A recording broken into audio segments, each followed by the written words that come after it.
Good evening, and welcome to our satsang tonight. Before we begin with Deepak and Michael Gelb, we have a very special treat tonight. I want to introduce to you Capri Compton. Capri has been a soloist on many films and TV shows. She's performed with Second City, sang the Star Spangled Banner for the LA Kings, and also et cetera. I just want to add this about Capri. Capri is a perfect example of least effort. Please welcome Capri Compton. Thank you. Thank you. I have to say the most important and special thing, though, is that I'm here, because you can't even believe that. I can't believe I'm here. Just to be here, let alone singing here. Thank you.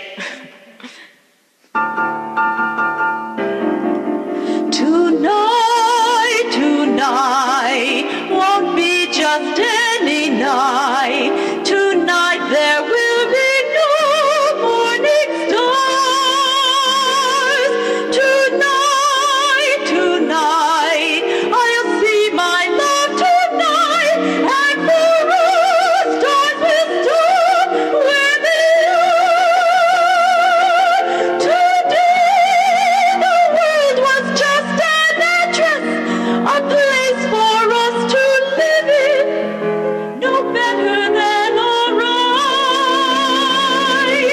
But here we are, and what was just the world is a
That's what least effort sounds like after a lifetime of practice.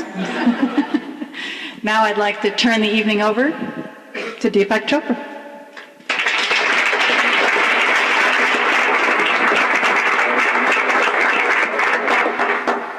It's great to have you all here, and this is our first satsang for 1999. And I'm very, very privileged to introduce today to you Michael Gelb, who's just finished this wonderful book called How to Think Like Leonardo da Vinci, 7 Steps to Genius Every Day. So he's going to talk to us today about the spiritual insights into the genius of Leonardo da Vinci. Michael is internationally recognized as a pioneer in the fields of creative thinking, accelerated learning, and innovative leadership. He's the founder and president of High Performance Learning based in Great Falls, Virginia. He's given seminars and consults for organizations such as Amoco, AT&T, DuPont, IBM, Lucent Technologies, Merck, NPR, and Xerox. So I guess that's why this talk is doing so well. He also serves as Vice Dean of LGT Leadership Academy and lectures at leading business schools, including Wharton and George Mason University. He's written other books, Body Learning, An Introduction to the Alexander Technique, and Present Yourself, Captivate Your Audience with Great Presentation Skills. He's done audio programs on mind mapping, how to liberate your natural genius. For those of you who don't know what a mind map is, this is one right here. It's a technique I've used also for writing my own books, and I'm sure he'll tell you more about it as we go through this evening's program. His works are published, the audio works by Nightingale Conant, and he has many other bestsellers as well. He's the originator of something called Synvergent Thinking, and Michael wrote a book based on this concept entitled Thinking for a Change, Discovering the Power to Create, Communicate, and Lead. He's also, believe it or not, a professional juggler, and we'll see some of that tonight. And he has authored a book that combined his juggling technique with his management technique called Lessons from the Art of Juggling, How to Achieve Your Full Potential in Business, Learning, and Life. He and I share the same publisher, by the way, Harmony. He's a 3rd-degree black belt in the Japanese martial art of Aikido. He's the co-author with international grandmaster Raymond Keane of the recently released book Samurai Chess, Mastering the Martial Art of the Mind. So it's a great pleasure for me to introduce him here for the first satsang of 1999. I've always been fascinated by this great genius of all time, Leonardo da Vinci. As you'll hear this evening, Leonardo was not just a great artist, but a great scientist, a great mathematician, a great seer. One of the definitions of a seer is one who sees, as opposed to one who merely perceives. We all perceive, and perception is a very selective act of attention. You might say perception is a very selective act of interpretation. But seeing is something else. And those who can see are called seers. They go into a different domain of their own existence. I'm presently involved in writing a book called I Want to Know How God Thinks. Everything else is a detail. Looking at how nature thinks, which is, how God thinks is how nature thinks. I've realized suddenly that, if you really want to know how God thinks, you have to be a scientist as well. Not necessarily technically, but you have to really know and understand the mind of nature. Nature is exquisitely and infinitely creative.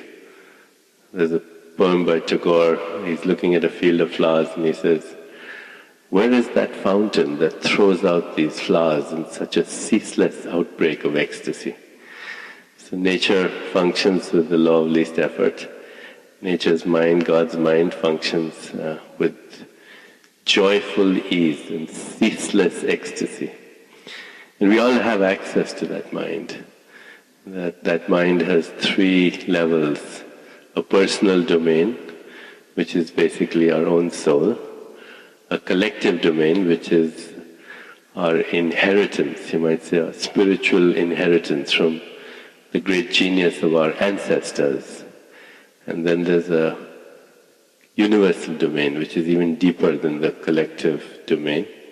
It's the immeasurable potential, you might say, of all that was, is, and will be.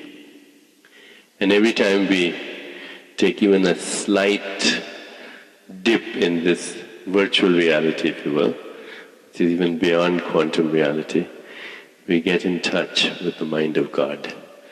And that's what Leonardo did. He got in touch with the mind of God. And Michael has very, very elegantly in his book, and as you'll see this evening's lecture, very elegantly articulated some of the dynamics of the mind that touches the mind of God. And what shall become clear to all of us, I hope this evening, is that everyone has that ability. Everyone has that ability. Okay, so it's a great, great pleasure to introduce Michael. Thank you so much.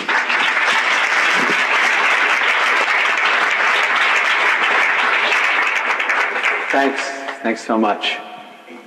Your voice is so beautiful. It's like golden flow of water. It felt like I was swimming in it.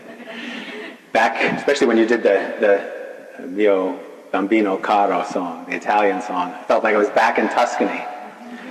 See, the spiritual path that we're going to talk about tonight is la dolce vita, right? The sweet, soulful life.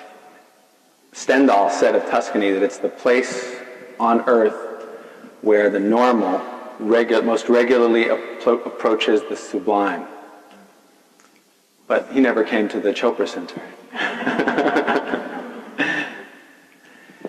So what I'll do is give you a little introduction to Leonardo, and then I'll take you through the 7 principles, and I'll explain this diagram here. I'm sorry y'all can't see it, but you'll catch a glimpse maybe on the way out.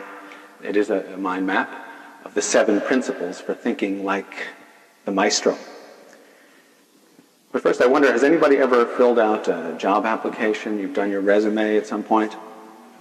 I thought we might begin just to get some perspective on Leonardo's abilities by reading his resume that he wrote when he was 30 years old. He'd been working for Medici Incorporated, and he wanted to leave Florence and go to get a job with the Sforza Corporation based in Milan. So he wrote the following letter. I'm going to read you the very abridged version to the chairman of the Sforza Corporation, Ludovico Sforza, the Duke of Milan. This is his letter. He was 30 years old.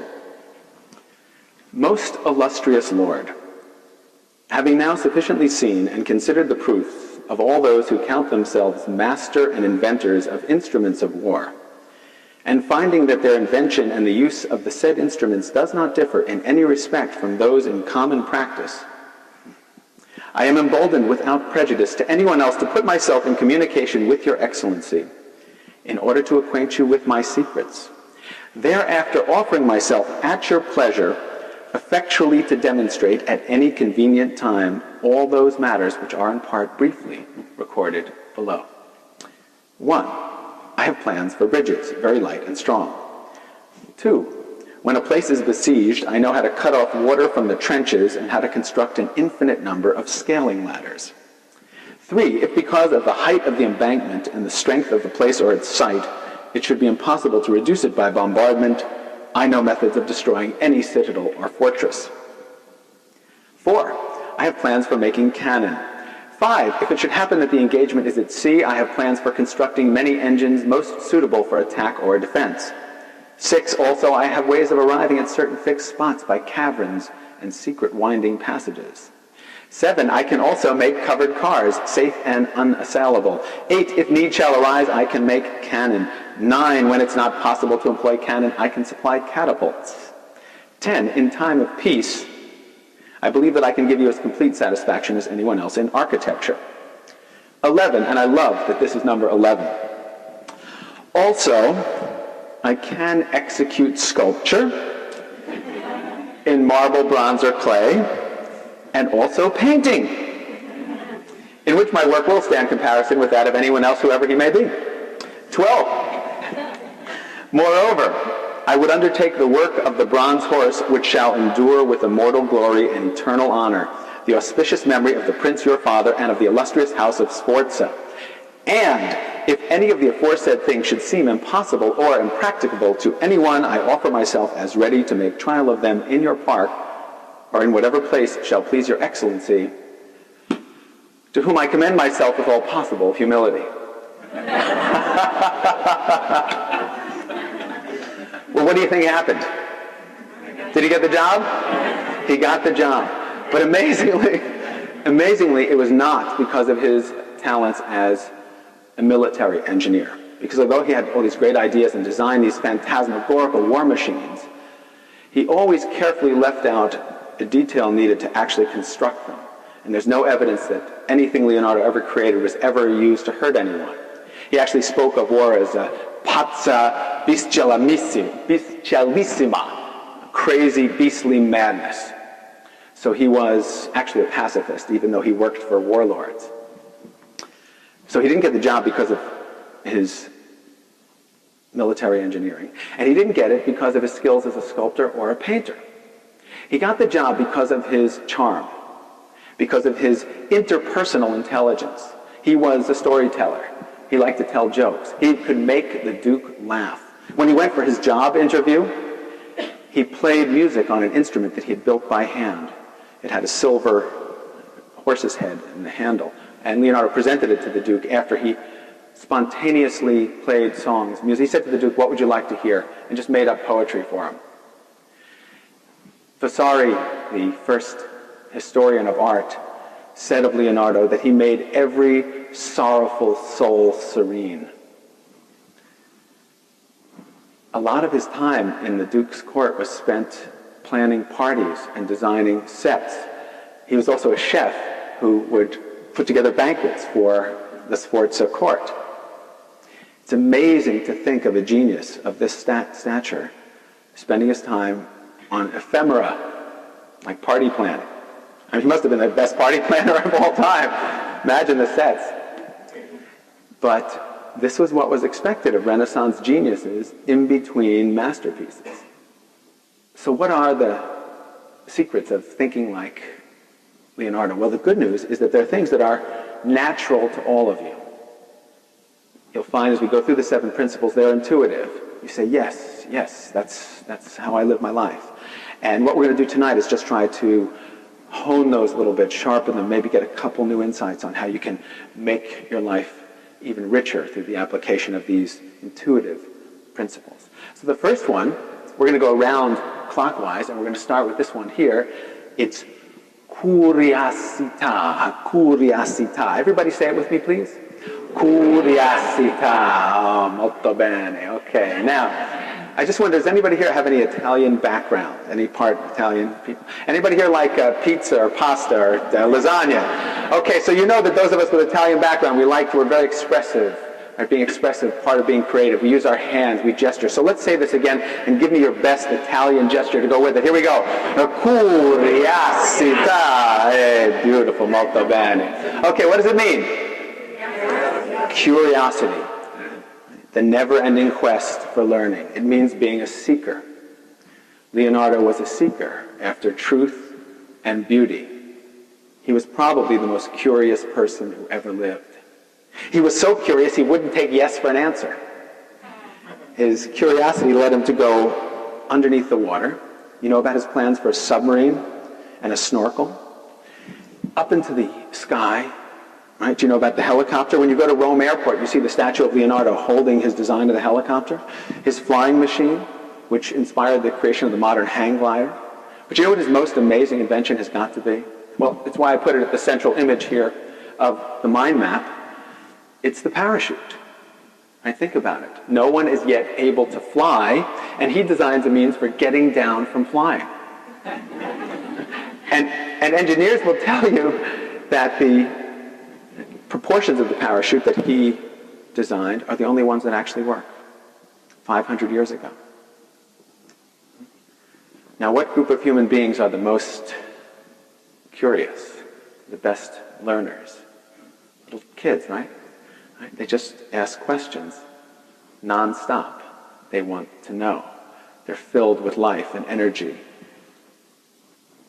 Little kids are learning to walk, they're crawling along, and they get up, they take a few little steps, and they fall down. What do? They get up again, take a few more little steps, and fall down again. But I'll tell you what they don't do. They don't say, I'm 12 months old and I can't walk yet. What's the matter with me? Forget it, I'm out of here.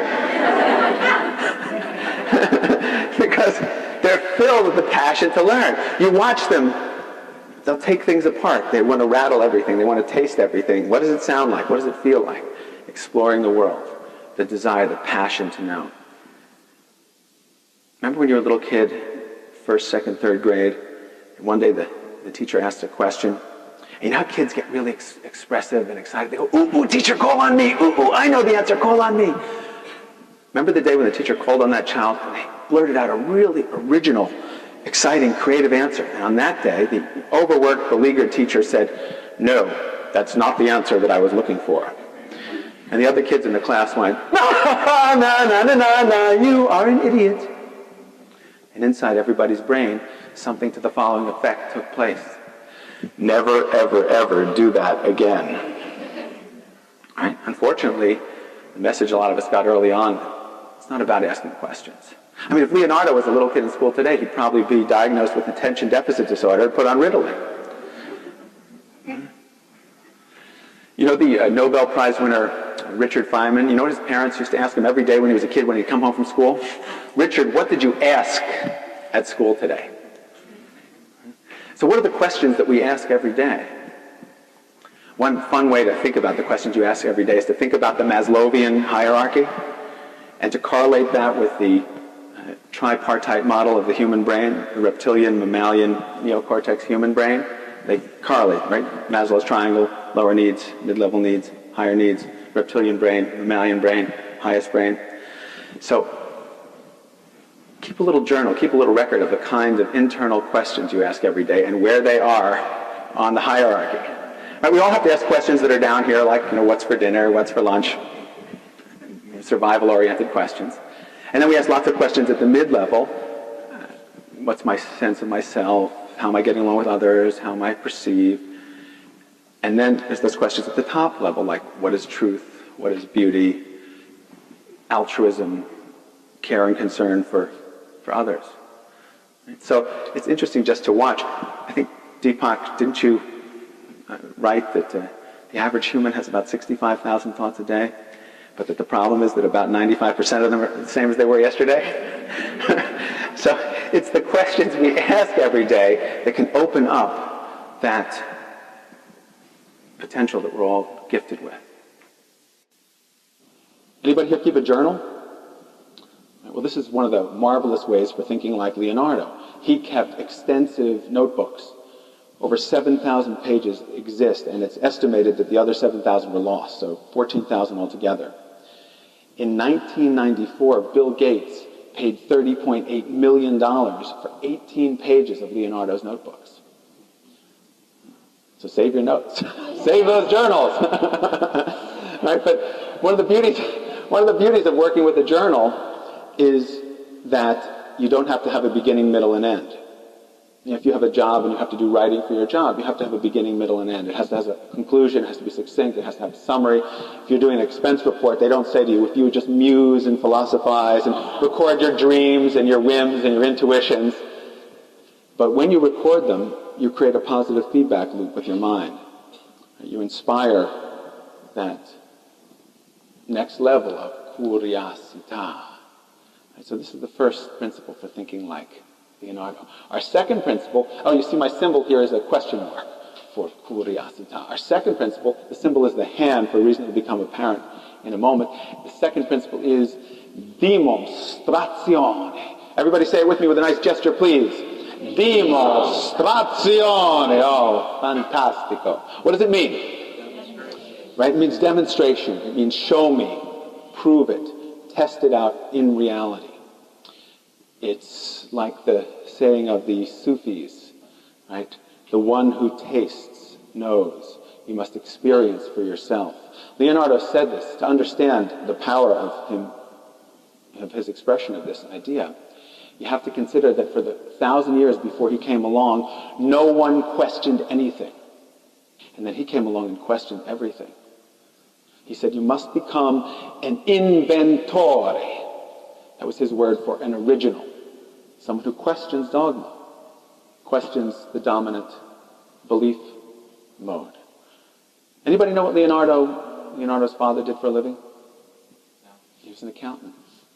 I had a lot of fun. I was speaking to the partners meeting of one of the big 6 firms.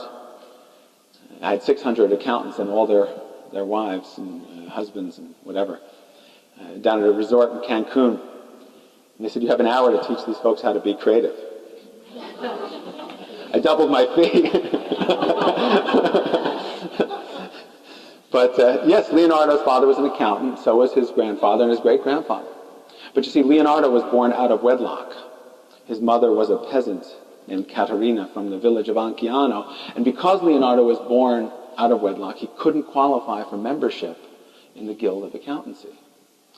So instead, his father sent him to Verrocchio, and Verrocchio, his teacher, ver is the root like veritas, like truth, and occhio means eye. Verrocchio was the true eye. So Leonardo was sent to study with the true eye, where he learned the practical, hands-on skills of creating things for himself. But for this quirk of fate, Leonardo da Vinci would have been the greatest accountant of all time. But instead, he grew up with this very practical orientation, and when he used to sign himself, when he'd signed his notebooks, he signed himself Discepolo dell'esperienza. Discepolo dell'esperienza, disciple of experience. Right, so this is dimostrazione. It says question beliefs. Look at things from different perspectives. Our third principle for thinking like Leonardo is sensazione. Everybody say it with me, please. Sensazione. Okay, now get some real body movement in there. That's great. What does it mean? Sensations. It means refine the senses. Leonardo said that the 5 senses are the ministers of the soul. He trained his own sensory awareness like an Olympic athlete trains their body for competition. One of his mottos was, I don't know if you can see here, saper vedere, knowing how to see, being, as Deepak suggested, a seer. Leonardo's eyesight was so sharp that he was able to record elements in the flight of birds that couldn't be confirmed until the invention of modern photography. When he looked at things, he always aimed to look at them from different perspectives. He even looked at his work in a mirror. He said, you must look at it close and then walk far away. And then take a break, come back and look at it again. And you must try to picture it in your mind's eye perfectly. And then compare what you pictured with your model, and then compare that with what you've drawn until you picture in your mind's eye the reality and the drawing are one. And this is part of his method. He called it the method of learning by heart. The research for the exercises in this chapter, I have to confess, was the most fun to do. Because for seeing and developing seeing, well, there's a drawing course at the back of the book, and I was a beginner and taught myself how to draw as a means of learning how to see. Part of learning how to see is, we look at this and we think, well, it's a picture. And if I'm on the East Coast, so if you're really arty type on the East Coast, you say, hey, it's a blue picture. But, yes, when I love coming out to California. The first time I came out here was to lead a seminar on the Alexander Technique over 20 years ago. And we were flying over with all these English folks. And one of them was an Oxford graduate. And he said to me, tell me, Michael, what do people on the East Coast think of those on the West Coast? I said, well, John, I'm afraid that we think of them the way you think of us. But an artist looks at this. Let's all be artists. What else can we see besides blue and picture? Because picture is a concept, isn't it? Right? Shape, shadow, texture, reflection. sound, emptiness, all these little lights, reflections, volume. Anybody get a feeling of pictureness, of weight? Can you feel the weight? Right. Does blue have a smell for anybody? Right. Lavender? Or whatever. But just opening your senses to experiencing, breaking down the construct, picture. And this is how an artist sees the world. It's amazing. Went to the Prado and saw the Las Meninas, Velázquez masterpiece. You know, the one where he's painting and he's looking out into into space, which is where the king and queen is, and then you see them in the mirror. And then the next day, went to Barcelona to the Picasso Museum. And you see the 20 paintings that Picasso did of Velázquez's masterpiece, trying to break down the space and the elements. You could see he deconstructed and just took the raw data of sensazioni to attempt to model this work of genius. Now, I talk about this kind of stuff to my corporate clients, and the first reaction of a lot of people is, that's wacky. It's just completely nuts. But if you're trying to generate a new idea, if you're trying to get out of the box, a good place to begin is deconstructing, letting go of your habitual way of seeing the world. You know this thing about out-of-the-box thinking? Well, I was invited not too long ago to go down to Houston. A fellow who invited me met me at the airport, and he was wearing this big old cowboy hat, and he was wearing these big cowboy boots. And he says to me, "Hi." He says, "I'm Bubba Levy," a Jewish Texan. And I guess because of that, he was really putting it on. He said, "I run the biggest corrugated box company in Texas." He said, "You know those compact computers?" He says, "Well, we put them all in boxes." He said, "But I invited you down here to teach my people how to think out of the box." So, for sensazioni, learning to see, take things apart, listening to the great music of the world. And one of the beauties of this sensazioni approach, one of the essential elements, is comparative appreciation. You want to sharpen your senses? Don't just look at one painting or one artist, look at least two. And what do you see that's different? Listen to the same beautiful piece of music played by two different orchestras, or the same orchestra with a different conductor. And then articulate what you are experiencing to a friend. Have your friend do the same thing. You'll not only sharpen your senses, but you'll also learn something wonderful about your friend. There's also exercises here that just tough research I had to do in tasting chocolate, different kinds of vanilla ice cream, wine tasting. Wine tasting is a wonderful way to sharpen all your senses, as long as you don't do too much. You know what Benjamin Franklin said about wine? He said, "Wine is proof that God loves us and loves to see us happy." So this is sensazioni, sharpening all your senses like the maestro. Our fourth principle for thinking like Leonardo, we say this one very quietly, is sfumato. Everybody say it quietly. Sfumato. Now with a little gesture. Sfumato. Okay. And you see the root here, like fumes, means smoke, going up in smoke. Right? It was actually a term that art critics applied to Leonardo da Vinci's paintings. You know that hazy, mysterious quality that he achieves? He achieves it by the gossamer thin application of hundreds of layers of paint. So the light seems to suffuse from behind the canvas in this mysterious, hazy manner.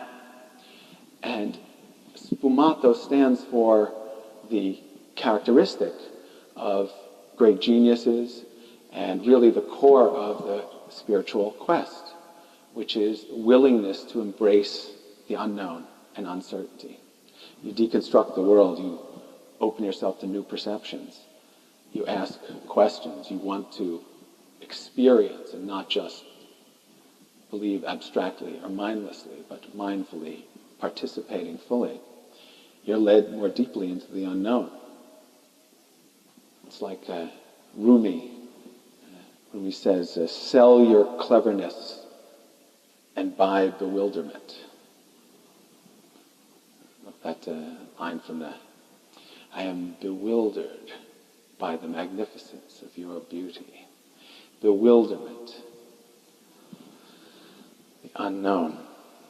Right? This is the heart of the Da Vincian approach to life. Symbolized, perhaps most profoundly and humorously, by the Mona Lisa. What is she smiling about? I think she's smiling because she is the Western equivalent of the Chinese symbol of yin and yang. Right? Well, to find out how we take a dimostrazione approach. When I was doing all the research, I was reading all these analysis of Mona Lisa. What is she smiling about? For I read Freud's book on Leonardo, all these great art critics, all their ideas. This is the most copied painting ever created and the most recognizable icon on the planet. What is she smiling about? Well, I spent a lot of time imitating her smile. I mean, dimostrazione. Let's test it out. So let's test it out right now.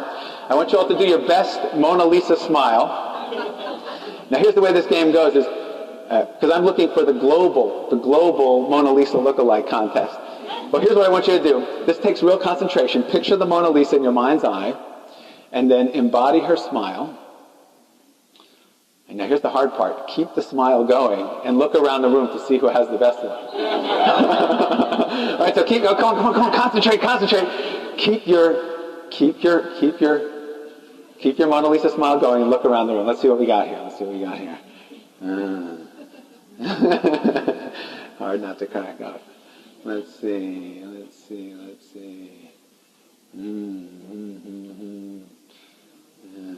Deepak, I think you win.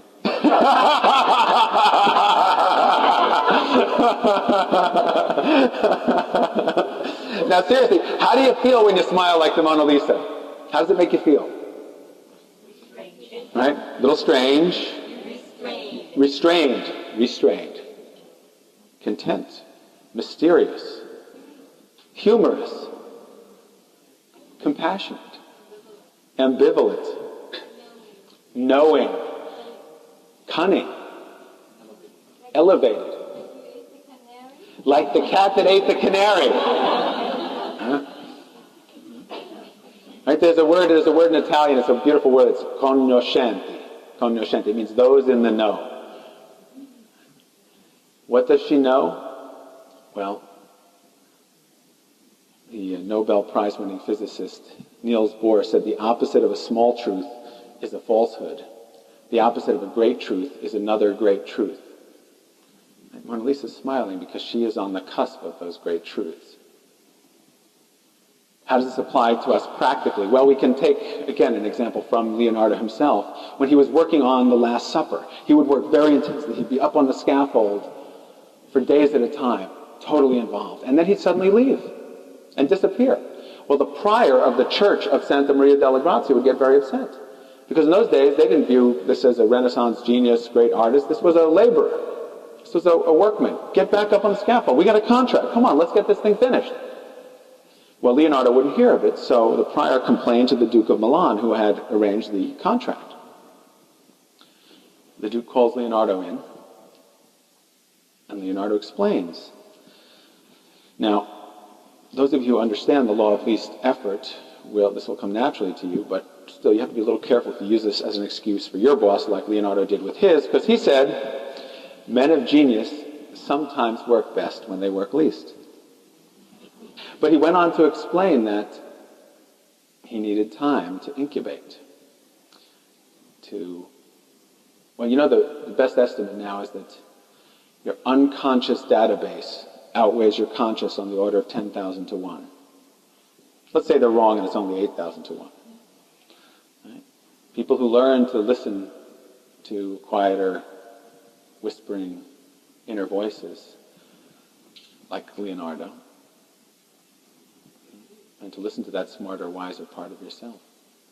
Leonardo explained, he said also, look, besides this process of incubation and listening for my own intuition, he said, I'm also working really hard and despair of ever finding a face that will represent the face of the Son of God, Jesus Christ our Lord. And he left that face unfinished.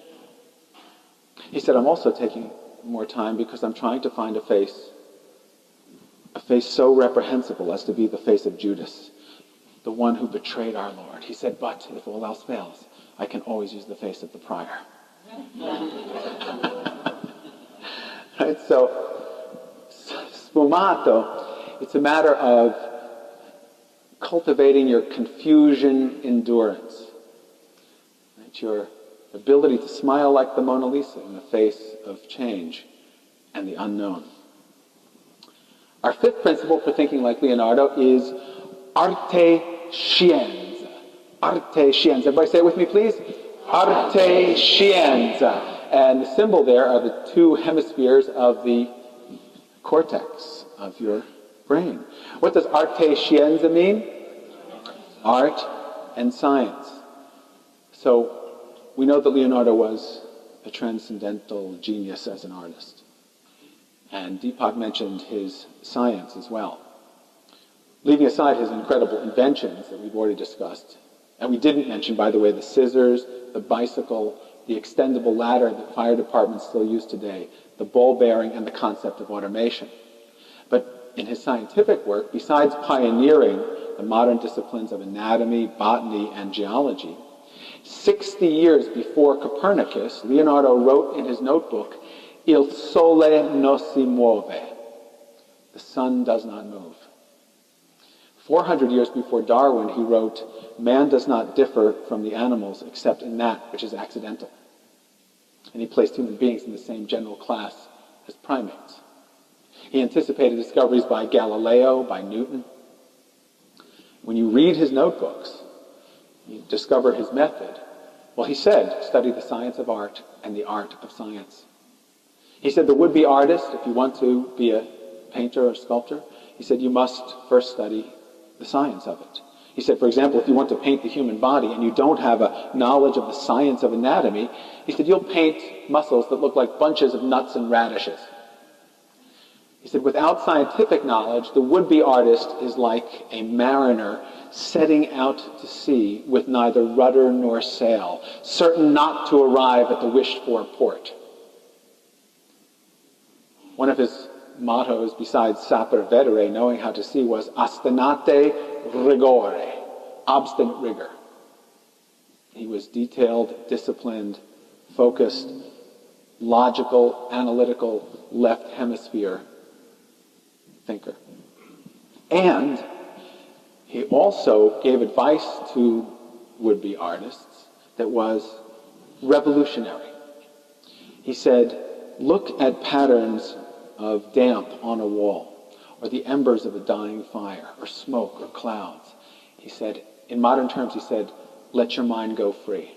He said, and you will see in these things an infinity of possibilities and divine landscapes. He then adds, which you must then reduce to their complete and proper forms. So in other words, what he's saying is use your right hemisphere, let your mind go free. This is the birth of the modern concept of creative thinking. Because for 1,000 years in the Middle Ages, did anybody ever say, let your mind go free? Now, what happens to you if you let your mind go free? Hang, burn, in public. It tends to put a little damper on creative thinking. So I say to my corporate clients when they say, we need you to help us be more creative, we're trying to make a much more creative workplace, and then they fire somebody for trying something new. It's just like the Middle Ages. But Leonardo's advice to let the mind go free and then organize it. That thinking, when it's working, is like breathing. And you focus, and then you free. Right? You organize your ideas, and then you generate. You generate, and then you organize. Most of us suffer from premature organization. Right? Because we grew up, think about it, what method did you learn in school for generating and organizing your ideas? An outline. What number does an outline begin with? What kind of one? Roman numeral one. Do you remember being a kid in school, waiting for idea Roman numeral one? I'd be, Well, if you really worked hard and concentrated and really focused, you might get 1A. But remember your teacher said you're not allowed to have an A without a B, so you try to come up with that B. And you'd focus in and furrow your brow, and maybe you'd get Roman numeral 2 after a while, and you'd get A, B, C, D, and you'd get Roman numeral 3, and you'd be going along fine, except when you got to Roman numeral 4, and you realized that 4A really ought to be 1C. And 2B really ought to be Roman numeral 5, and now your outline was getting messy, and we all know that outlines are supposed to be neat. So then what happens is the civil war of the brain. The left hemisphere has been running the show. The right hemisphere says, no, no, no, now it's my turn. And you start doodling. Right? But doodling isn't even enough for you. You have a wonderful daydream of fantasy. The right hemisphere is going off, out, playing. But then you feel guilty because you're not getting anything done. So you say, no, I have to focus. I have to try harder. And people use, most creative breakthroughs that people have here are just how to get out of doing the assignment. An outline's a wonderful tool. Right, Deepak, you send something to the publisher, you send them an outline because they understand it, but you don't generate your ideas that way, because it's almost like if the Martians came down and said, we want to slow human intellectual progress. Aha. We'll get them to use outlines as a way of thinking. Make them try to put things in order first. Isn't that plain illogical?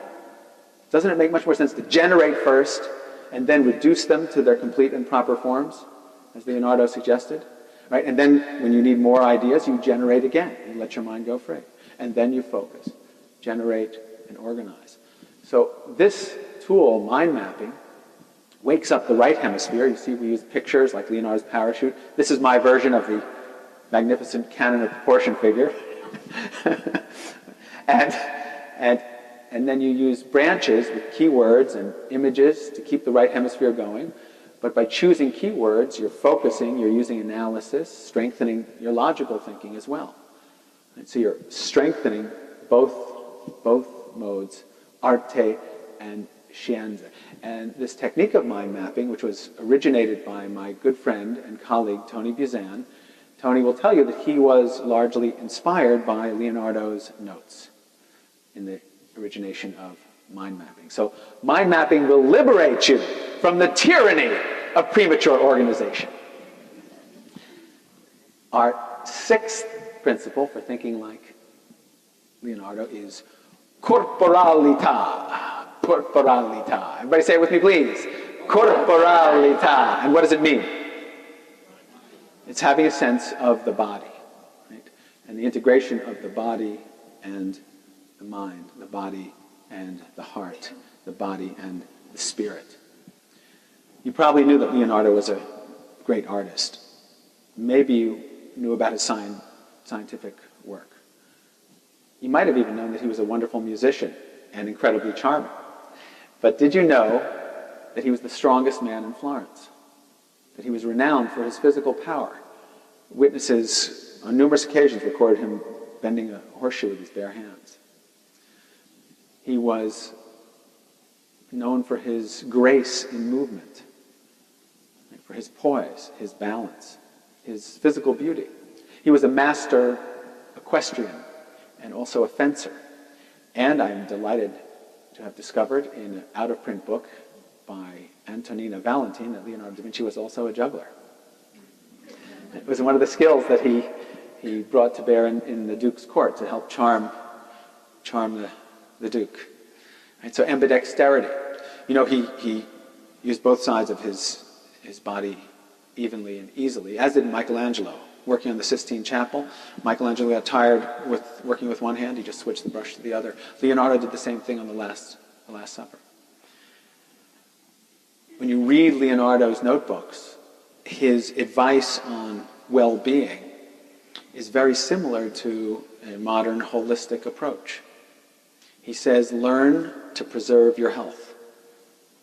Take responsibility for your own well-being. He says, avoid grievous moods, anticipating the discipline of psychoneuroimmunology. Our mind and body are connected. The way we think affects our immune system. He gives advice on diet. He himself was a vegetarian, and I had fun actually crafting in the book the Da Vinci diet. You're even allowed to have a little red wine with dinner.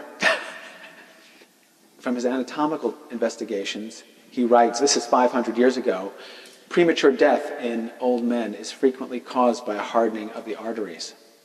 And elsewhere he suggests it can be prevented by diet and exercise. So learn to preserve your health. And the missing link for a lot of folks in their fitness program, pay attention to diet, look after flexibility, build your strength, build your cardiovascular stamina, poise, balance, alignment. What are some ways you can cultivate those qualities?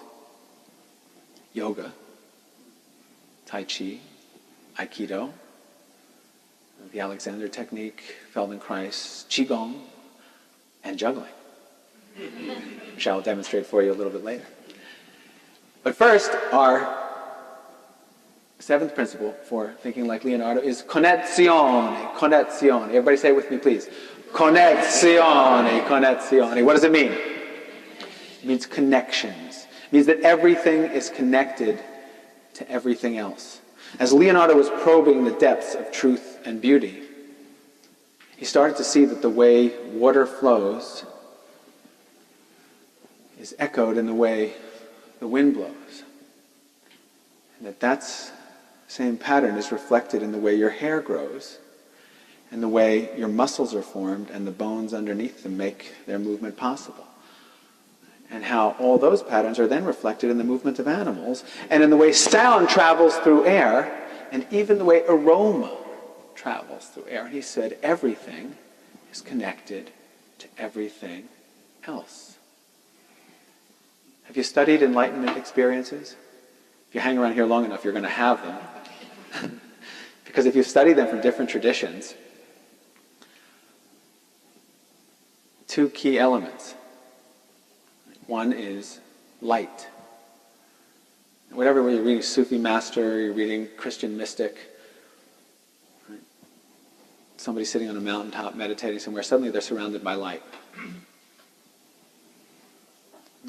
The other thing that happens is a feeling of oneness with all creation. Right? Light and oneness. You look at the works of the maestro. He tried scientifically to express this unified vision. It's what Einstein was going after when Einstein said that I want to know the mind of God. Right? Everything else is just detail. And he couldn't express it scientifically. So he turned to his art.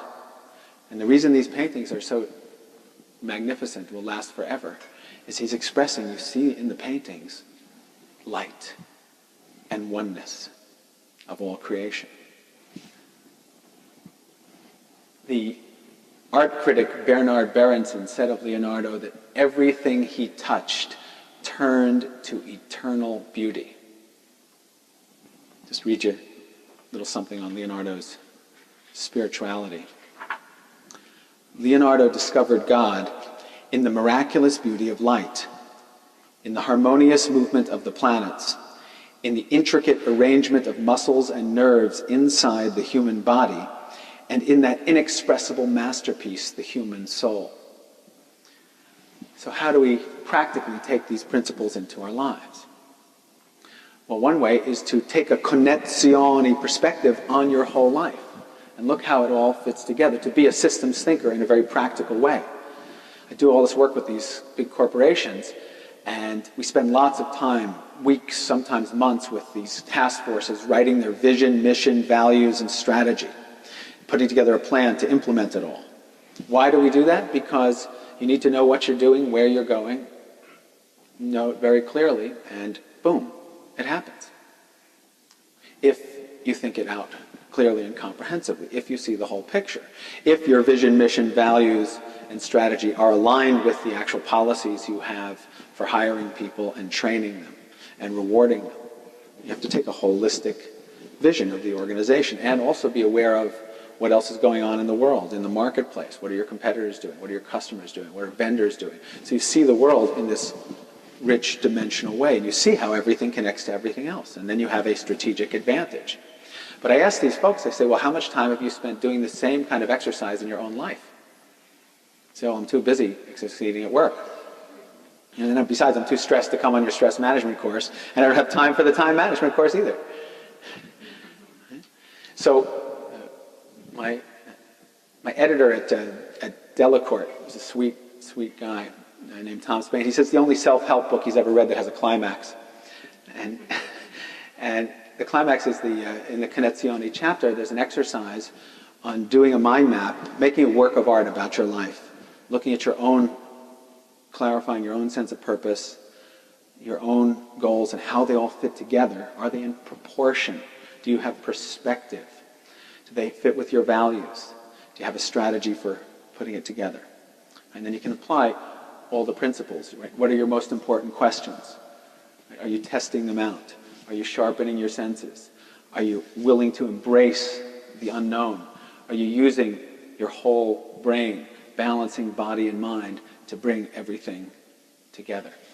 And one of my favorite symbols for this is the metaphor of juggling, which I will demonstrate for you. Pardon? For starters. How many would you like? 4? Okay, we'll see what we can do. When I first learned how to juggle, I was 25 years ago or so, and I saw someone do it. I thought it was incredibly beautiful. It looked to me like moving sculpture. I said, I really want to learn that. So I went up to this fabulous juggler, and I asked him to teach me, but it turns out that he was not as good a teacher as he was a juggler. Because you know what he told me? He said, take these 3 balls, throw them up, don't let any of them drop. Did you ever get an instruction like that? Well, I really wanted to learn, so I just tried really hard. The balls were falling everywhere. I was just putting in more and more effort into making it happen. Then I remember what my high school wrestling coach told me. He said, Gelb, you're not trying hard enough. I want to see you give out 150%. So I tried even harder, and it got even worse. Balls are falling everywhere. I'm getting all tense and stiff. And then a funny thing happened. I learned about the principles of thinking like the maestro. And I realized that if I could relax, but stay focused at the same time. I tend to notice there's 2 kinds of people. You know, who was it? Kenneth Boulding, the economist, said there are 2 kinds of people, those who put everything in 2 groups and those who don't. But I think there's 2 kinds of people. There's some people, like I get people when I'm teaching juggling, and they're so goal-oriented. They're like this.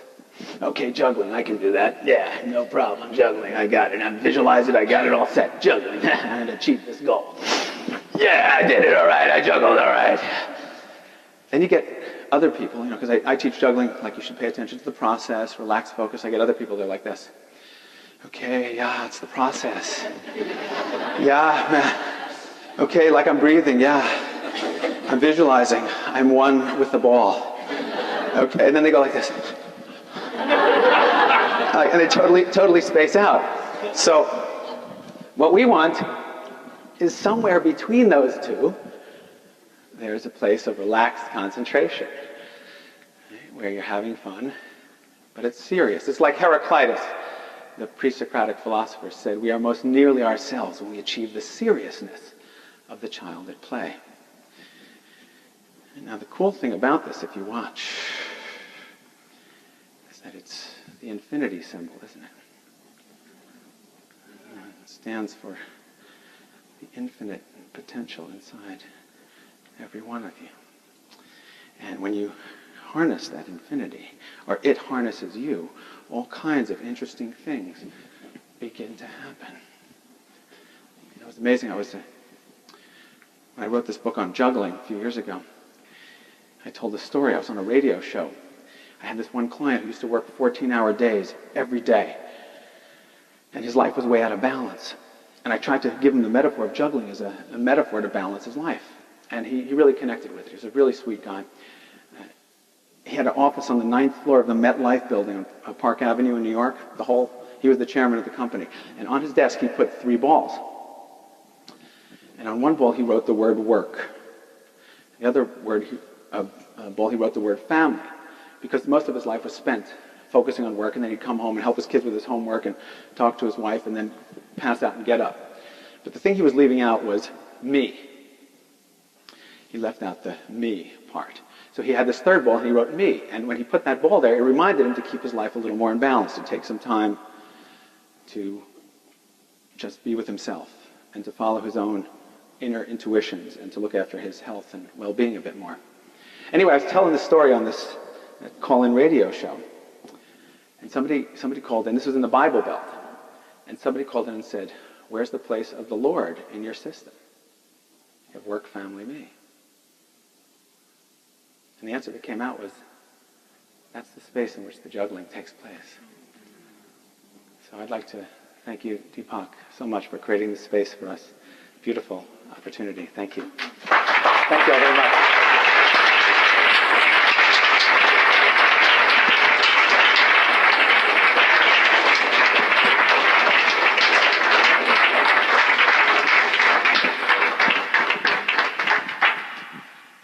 Thank you, Michael. That was absolutely wonderful. And, when you were speaking and you started saying that truth is universal and comes from many sources and other traditions have the same thing, it's kind of racking my brains to see what could be said about this from the great tradition of the Vedanta, which is what we study here.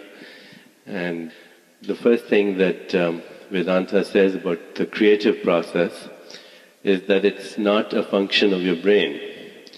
It's a function of your soul. It's a function of a deeper realm of existence, that your soul is spontaneously creative and in fact is part of an even greater field of creativity, which is universal spirit, and it only uses the brain in order to actualize itself. And therefore, anytime you're in touch with your soul, or even deeper with your spirit, you're in touch with not only your own creativity, but the creativity of God.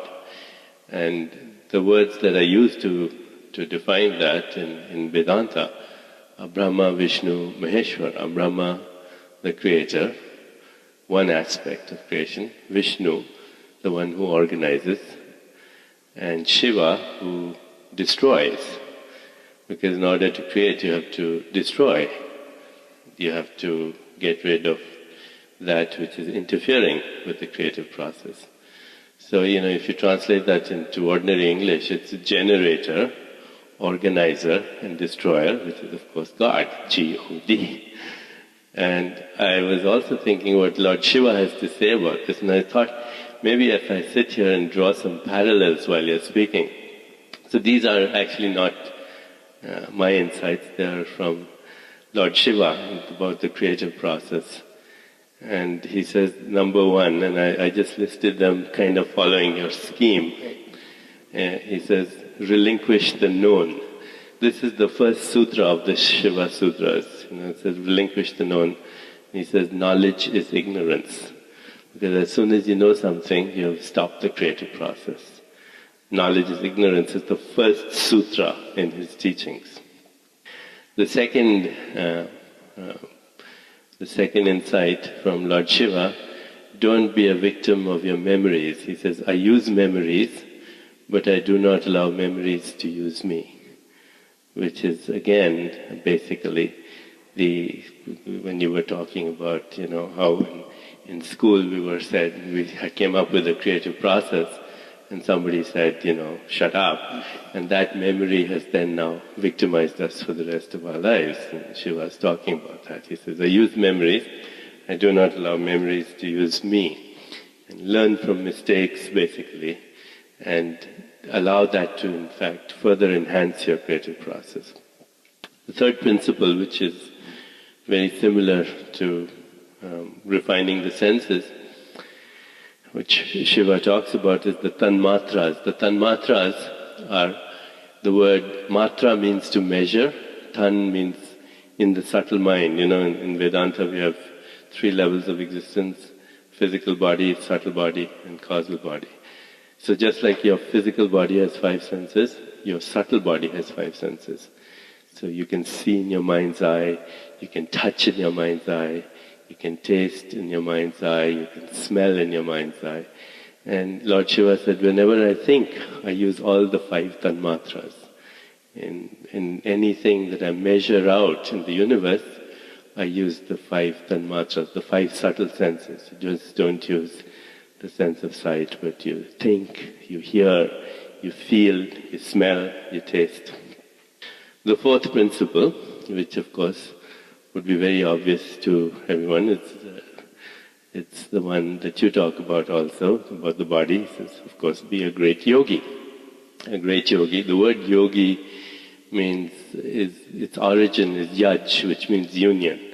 And it's related to the Latin word yoke as well, originally. So a yogi is one who can unify the experience of body, mind, soul, spirit. The fifth principle, corresponding to your principle of embracing uncertainty, he said, go beyond predictability. He said, intelligence is defined by the degree of unpredictability. That in complete enlightenment there is total unpredictability. And in ignorance there is total predictability.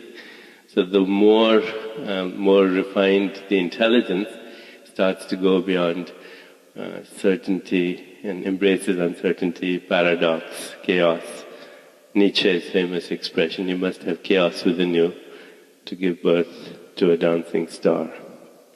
The sixth principle, I think it would correspond to your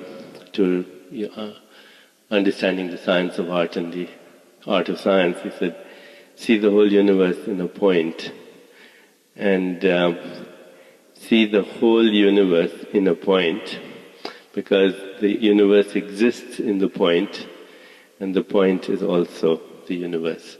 Go beyond ordinary attention into what is called second attention. Second attention is where you pierce the mask of Maya, go beyond ordinary appearances. So even as you gaze at a plant like this, you go beyond superficial appearances and you realize that this plant is made up of earth and wind and fire and water and earth, and beyond that, it's the same universal spirit. So if you had the eyes to see in anything, you would see the totality.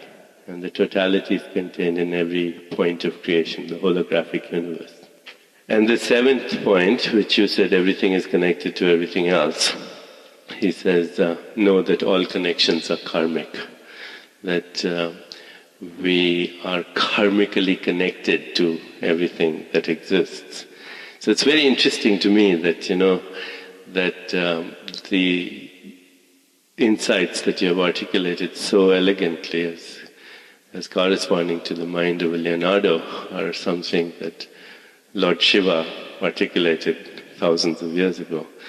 And moreover, he said that this creative process comes from a field which has not little energy, but no energy.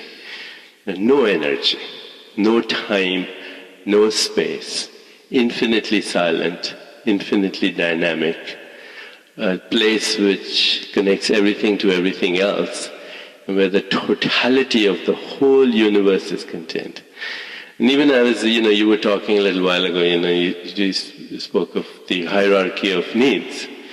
And I was scribbling just as you were speaking, and I said, let me remember if I can remember what Abraham Maslow's hierarchy of needs is. So I wrote down survival, number 1, safety, number 2, love and belongingness, number 3, and I couldn't think of the 4th. And I skipped it, and the 5th, of course, is self-actualization. And I struggled, and I was thinking, gosh, I wish I could remember that. And then I stopped, and everybody's had this experience, I'm sure. And then as you were finishing your lecture, suddenly it flashed, Self-esteem is the fourth need. And where was that information? Where was that information? And even as I was thinking about that, and you said, what did you say? The subconscious mind database outweies the conscious by 10,000 to 1. To 1. Actually, it might be closer to infinity to 1. Because that subconscious database is not in your mind. You see, it is not. I'm sorry, it's not in your brain. It's in a realm of reality that is almost virtual. So before that information comes, it just exists in that field of infinite possibilities.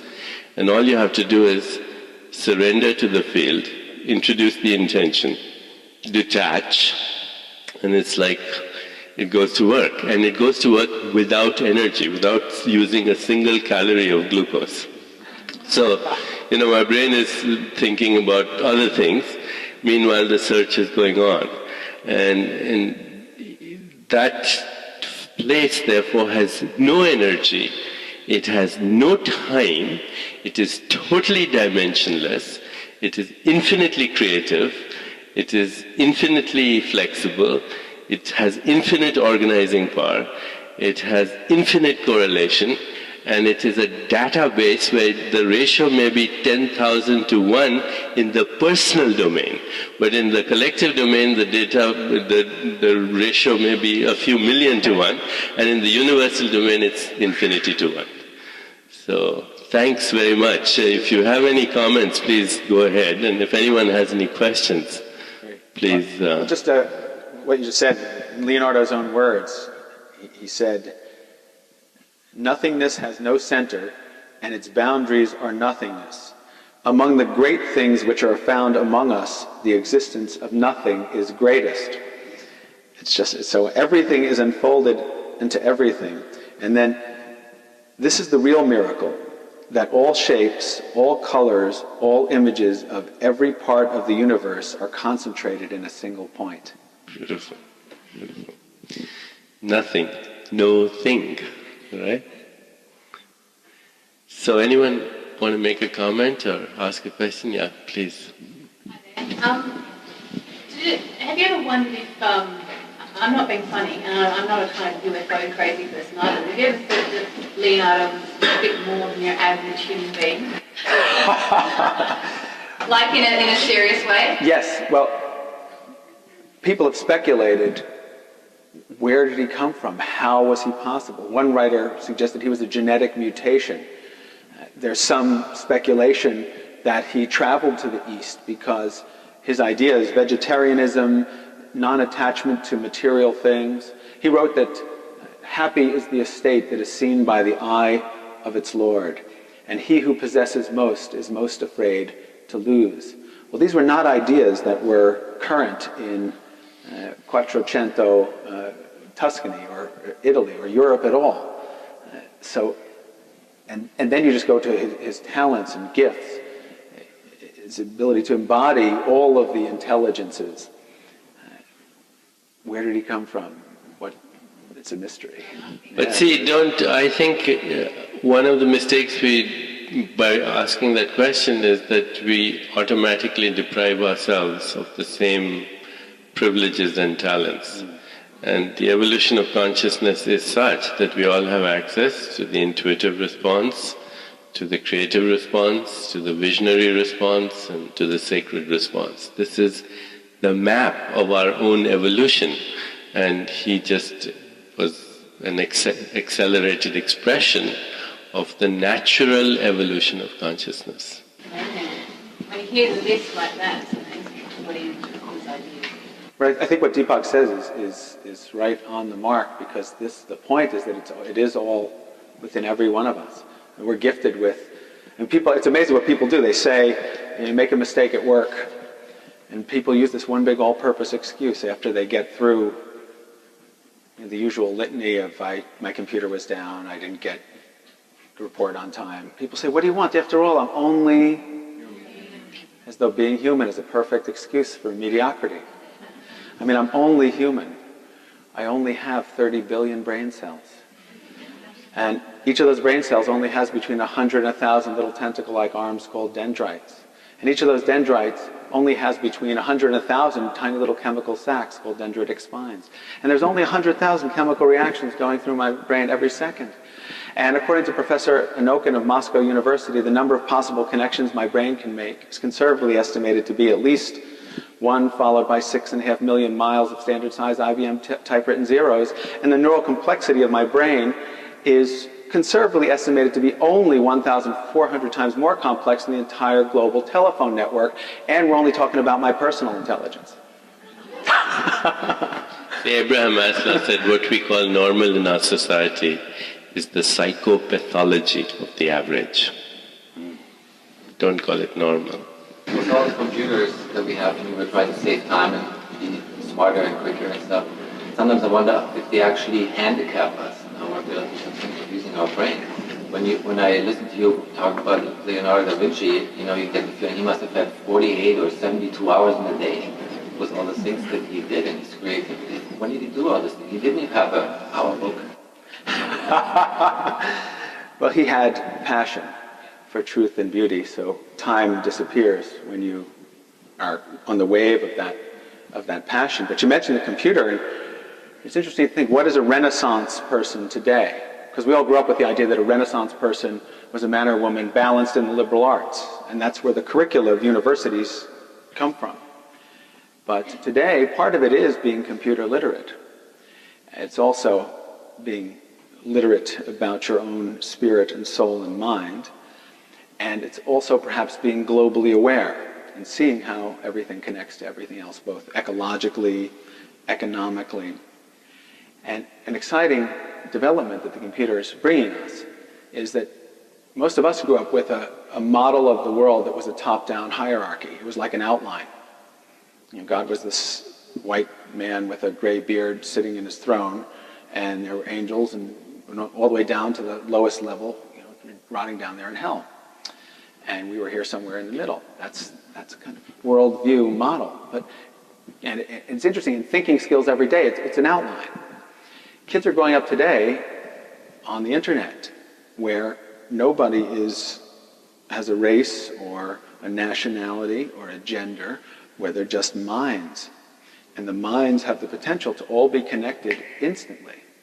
So this is a tremendously exciting, potentially wonderful development. It's also, of course, a world that's filled with spam and things we have to learn dimostrazioni to slice through to find the truth and beauty. But I think, like anything else, it'll be how we use it.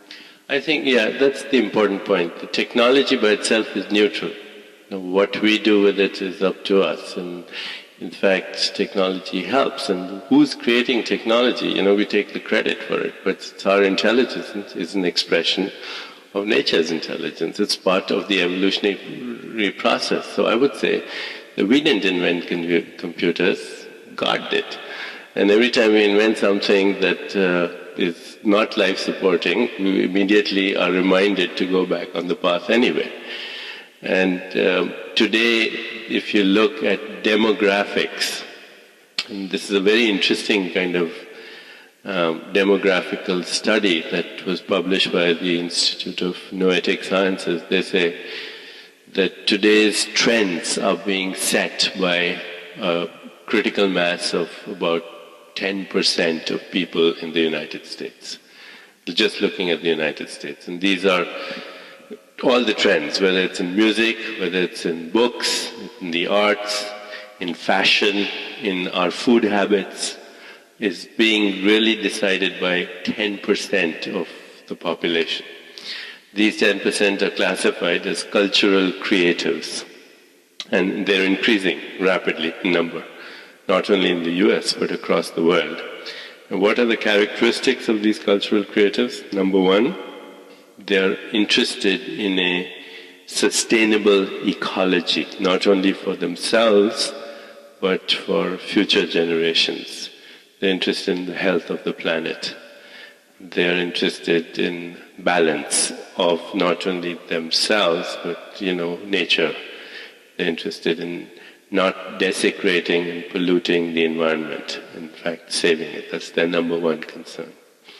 Number two, they've gone beyond their tribal mindset, that they no longer think of themselves, I'm American, or I'm English, or I'm Japanese, or I'm white, or I'm black, or I'm anything like that.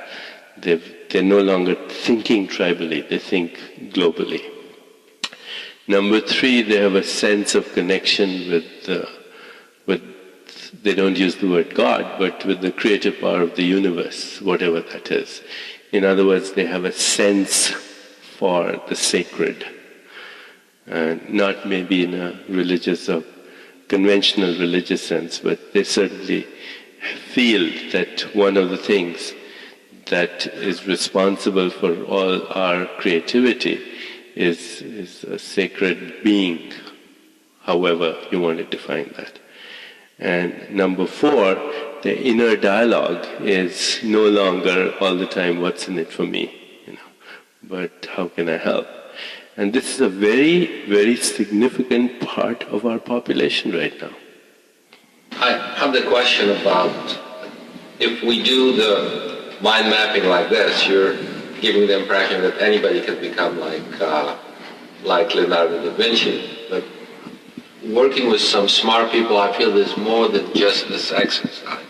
That they probably have, a physical structure or brain structure that allows them to expand the right brain and left brain. They have, like Bill Gates is able to do multi-processing, learn more than one subject and access more information.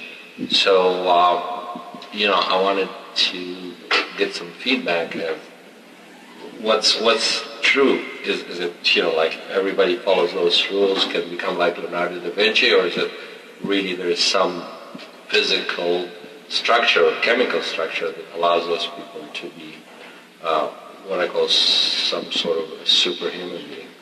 I think did everybody hear the question? So I think the essential thing is it's not really that we'll become like Leonardo per se or Bill Gates, but more like who you really are and what your unique gifts and talents are, maybe different from, I believe are different from anybody else who's ever existed in the history of humanity. So that's a gift that wants to be expressed. So I'm going to repeat the question for people who didn't hear it apparently outside. The answer was, can we all become like Leonardo da Vinci, or you'd require a special kind of brain to do that? And Michael's answer was that it's not that you can all become like Leonardo da Vinci, but you can at least begin to maximize your own potential. I should say a little bit about the relationship of mind and brain as it's being understood a little bit right now. So you saw Michael juggling a little while ago. Is that an ability in his brain or in his mind or in his muscles? And the answer, of course, it's in all three places.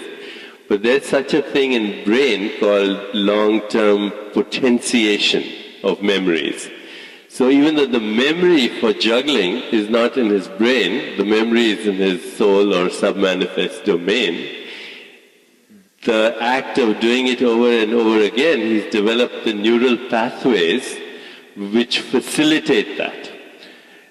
And so the anatomy for that is a byproduct of his intention and his creativity, and not the other way around. The creativity and intention is not generated in the brain. The brain's anatomy follows the intentionality and creativity of his soul.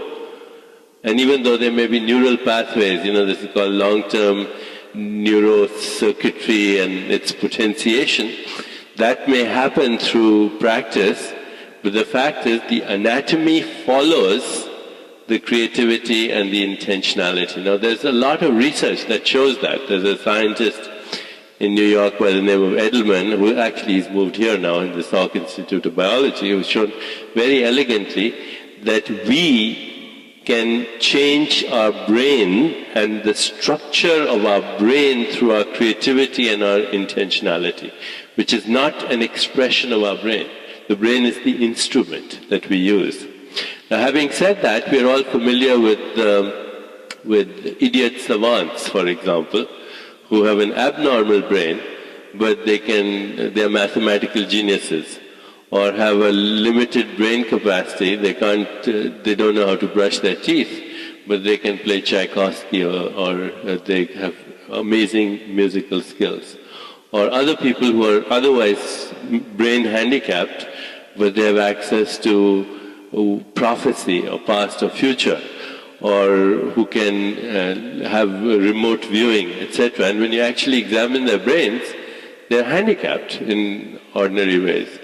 And the suggestion is, you have this virtual reality, which is the universal mind, collective mind, personal mind, the virtual domain, which is sub-manifest, beyond brain. And our brain is constantly tapping into it, just like a radio taps into information from outside. And even your soul is outside your body in a sense. It's only expressing itself through the brain. So you're constantly tapping into it. And when you have certain abnormalities in the brain, it's like you tune in to a certain frequency of information in that sub-manifest order of being, which you may not have done so if you had a fully developed brain. It doesn't mean you need a handicapped brain to do that, but that certain neural circuits or certain anatomical things allow you to tap it. Like I had a patient 20 years ago. He used to come to me and he would say, I hear this rock music all the time, and it's coming from 101.4 FM. And, it took me like a year to diagnose him. He had a dental filling that was tapping into that radio station. And, the dental filling would, it was an aberration. It would tap into it and then set up a vibration, and he would conduct that music through his bone, and he would actually hear the rock station. It was driving him crazy. So as soon as he removed his dental filling, he stopped hearing that. Now, you can think of it like that. You may have an abnormal circuitry in your brain which taps into one of these frequencies. But the music is there, and the mathematics is there in God's mind, or that universal mind. Have you ever wondered why nature conforms to mathematics and has this exquisite geometry which exists only in our consciousness? So there's a correspondence to that. And sometimes, an abnormal anatomy may tap into that. But overall, anatomy is not a function. Anatomy doesn't produce the creativity. Anatomy is a byproduct of creativity. It's like, Deepak, when people ask me how I learned how to juggle, if I don't tell them the story that I told you before, I tell them the one I'm about to tell you now. And that is, I was walking down the street one day, saw these balls going around in an infinity pattern. So I stood behind them, and I've been there ever since.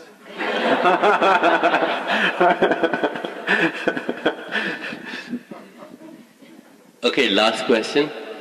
Could you share with us any type of success stories, like finding the dental filling that Deepak did? But I mean, really, where you've instructed anybody, a group of people or individual or something, where you've seen a change.